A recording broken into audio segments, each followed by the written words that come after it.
my name is Ricardo, and today I'll be presenting my final project for our Intro to Programming GPU Programming course. And as you can see from my title, my project focuses on accelerating LiDAR mapping and grid-based path planning using CUDA and evaluating the performance gains over CPU's implementations. So what's my motivation? Number one, I like to do a project that intersects robotics and what we've learned in class. And precisely because of that, we know that modern robots at least rely on dense LiDAR data to navigate safely. But as sensors reach tens of thousands of beams and grids exceed the millions of cells, CPU pipelines, as we've learned, begin to struggle. So in robotics, we often need mapping at 10 to 30 hertz. And if you use ROS2, that's kind of the default. And the planning the planning of that at similar rates. So GPUs are naturally a fit because many of the operations, in our case like raycasting, are very parallelizable. So my original hypothesis was that a fully GPU-driven mapping and planning pipeline could reach or exceed 10 times the speed of over a regular CPU. So our goal is precisely that: accelerate mapping and planning using CUDA and the stuff that we've learned, our material that we've learned in class. So a little bit of the system overview. This project breaks the navigation and pipeline into two stages. The first is mapping via occupancy grid updates. The second is computing a path from a start to a goal location. So I implement the CPU and the GPU versions of both, making it possible to directly compare the performance on the same grid and the same LiDAR input. And you'll see on the right an image of that is not part of this course, but it's certainly a robotic system development project that I did last summer, where I try to mimic a small studio apartment, and you see on the green and dot on the left image being simulated as a Roomba, and on the right you'll see kind of the 2D grid that it was trying to scan. And so this is kind of why it matters, and specifically for robotics applications in terms of, say, commercial robots, why having robust sensors and raycasting for better navigation significantly enhances how a robot actually perceives its surroundings and then acts on it. All right, so a little bit about the occupancy grid mapping. I'll do a little bit of the math background. So the occupancy grid mapping models the environment probabilistically.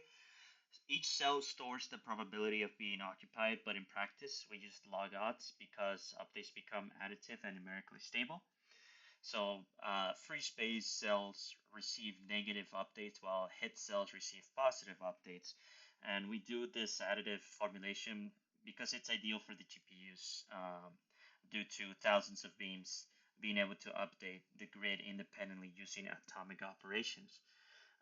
And as stated, in practice, the log odds space equation is in logarithmic form. And you'll see what we just talked about, where the map is, at least in this project, is to the occupancy grid, and each cell will store that probabilistic value of being occupied by px, symbolized by px. And then we move on to the raycasting and the digital differential analyzer transversal. So LiDAR beams are usually modeled as arrays. Actually, that is the standard. And the digital differential analyzer algorithm determines which grid cells the ray passes through. DDA increments through cells in a very predictable pattern, computing which axis intersection comes next. So this regularity is important because the GPU threads in a warp execute efficiently when control flows that are similar. So the digital differential analyzer, in essence, gives us that consistency, which is why raycasting maps works so well to CUDA. And we'll see that in the code, you'll get to see that at each step we advance X or Y depending on which Tmax is smaller, and each visited cell, I applied the log odds update free or hit. That's how you tell if something is being occupied or not. Then move on to the next slide where I go over a little bit of the GPU raycasting method, and the philosophy is very straightforward. Each thread handles one beam end to end, so one CUDA thread per LiDAR beam. So it runs the DDA traversal and uses atomic add to update log odd values. And the GPU's read-only cache reduces low latency. And because rays don't depend on each other, the mapping kernel achieves extremely high occupancy and very predictable memory access patterns, which will explain the massive speedups we'll see later, at least in the raycasting side of the spectrum, being extremely highly parallelizable. A little bit of the BFS, path planning mathematics. For planning, I assume a uniform cost for connected grid where each move has a cost of 1. The BFS update rule is that any neighbor j of a cell I gets a cost of g of j equals to the g of I plus 1, unless the new value is worse. So the BFS expands all nodes at depth d before moving to depth d plus 1, and this might remind you of Dijkstra's algorithm, but with the twist being that it has a constant edge weight. So on the GPU, each depth level becomes a parallel wavefront expansion. And in terms of the GPU path planning method, I originally intended for it to be the A-star algorithm on a GPU.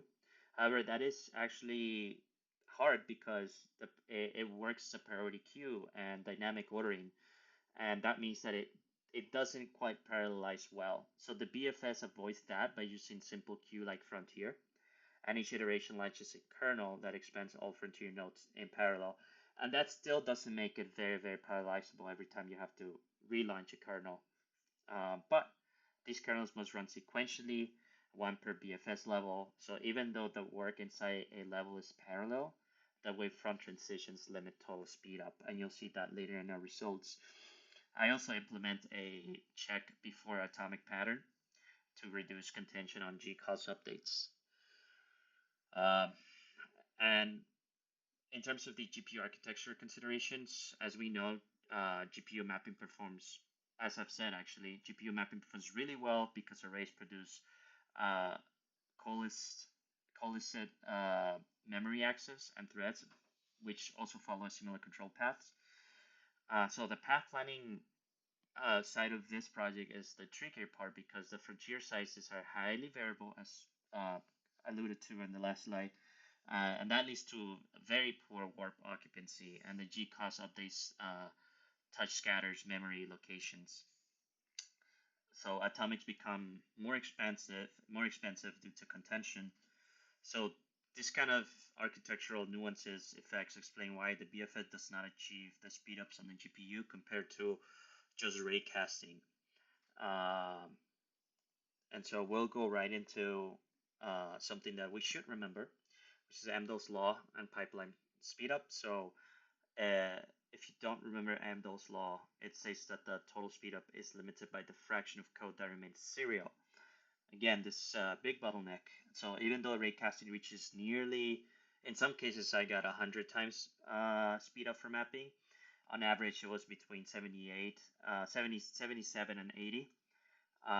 So 78 being really truly the average of speed up. The planning still a major portion of the runtime, and it only speeds up by about 1.5, in some cases 2 times. So this sort of big bottleneck explains why the final pipeline speedup is only about 3.4 times instead of something closer to 10 times, which is something that I hypothesized in the beginning. But still pretty good, but not as good as 10 times.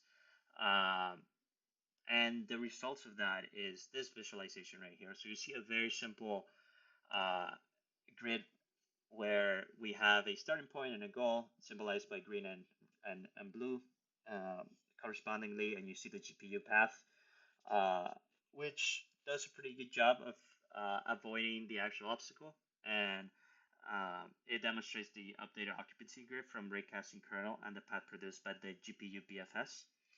So we can see the algorithm properly navigates around the obstacle that you see in the screen, and it converges to the goal.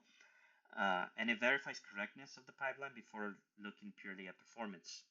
So not only do we know that it did a really good job at the speed up, but it also got it right. It's not that it just went on to a random goal, and it wasn't the original goal that we intended to. So you see the raycasting is the one that outperformed the most with 78 times speed up, the planning being the biggest bottleneck, and the overall end-to-end pipeline being 3.4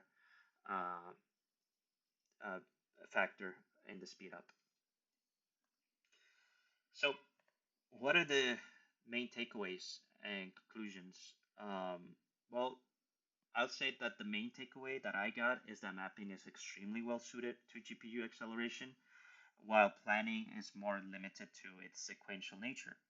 And that's something I learned a bit too late into the project. But even so, the combined pipeline still improves significantly, and the GPU path planner is fully functional. So this is great.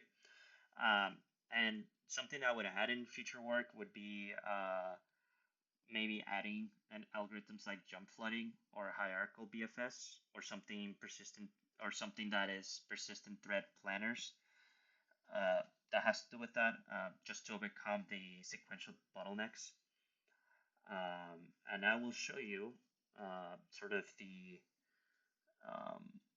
what you'll see on the repository, and you should be able to run this. If you download everything, make sure that the makefile is good. And I had already downloaded this, run this, sorry. So you see if you're on the build file, we should be right here in the build directory. You'll be able to run it by executing /planner GPU and see exactly what it does, which, it has an extremely low raycasting time as compared to the CPU baseline, which you see right here, being 207 milliseconds. And when you use the GPU raycasting, is 1.9, less than 2. So that's, see right here, is about above 100 times speed up. Again, the big bottleneck here being that the GPU path planning is 122, about 123 ms, and the CPU is 207 ms. So that's once again about 1.5, between 1.5 and 1.8 factor speed up. So it's still not bad, but not so great. And when you run that, you'll also be able to run my scripts .py just to see the actual grid that I built and the outcome of that. And it's right here. And again, it's the same one in the presentation.